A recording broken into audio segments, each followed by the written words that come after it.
Hello, family. You're welcome to another episode of the Realignment Council.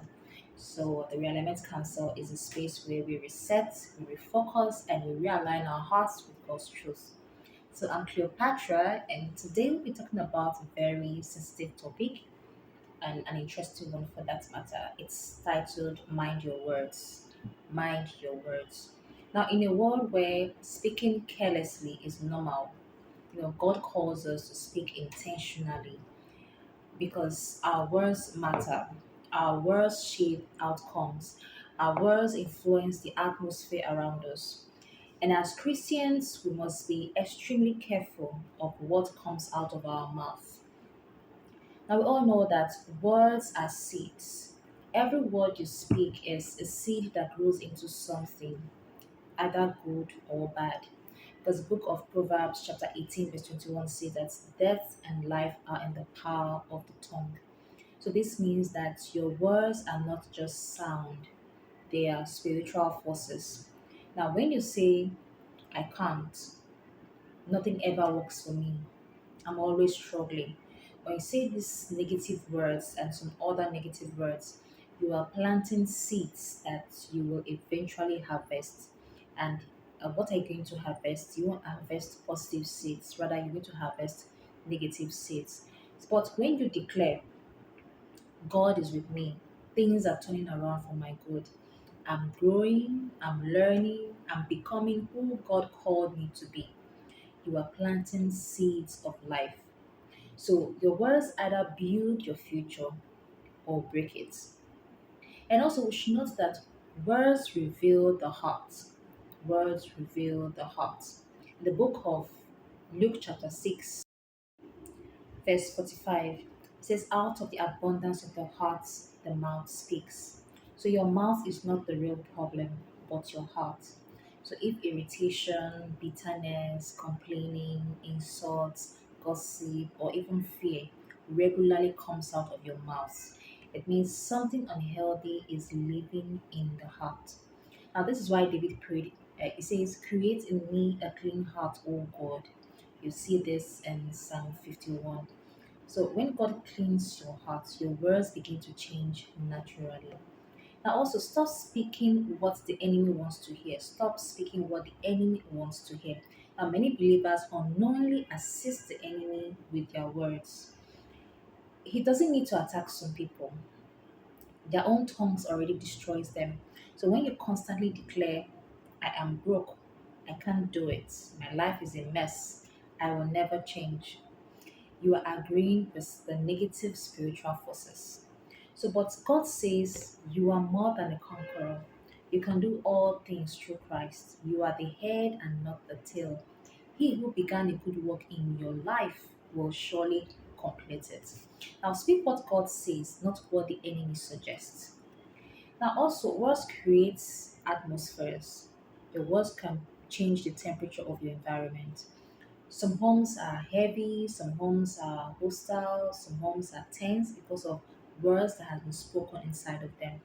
Now, some relationships are damaged because of careless or hurtful words that were never retracted.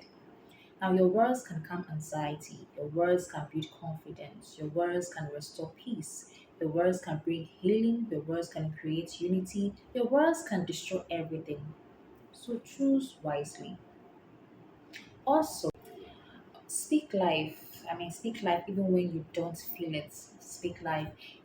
Faith filled speech is not pretending, it is aligning your mouth with God's truth even when circumstances look opposite. Ezekiel spoke to dry bones before they came alive. God declared, let there be light before light existed. Now, sometimes your breakthrough is waiting for your declaration. So speak life until life happens. Speak life until life responds. Also, words shapes identity.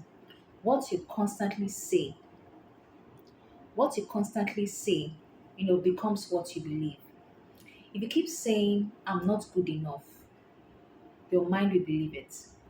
If you declare, I am chosen, I am loved, I am growing, I am walking in purpose, your spirit will begin to align with God's identity for you.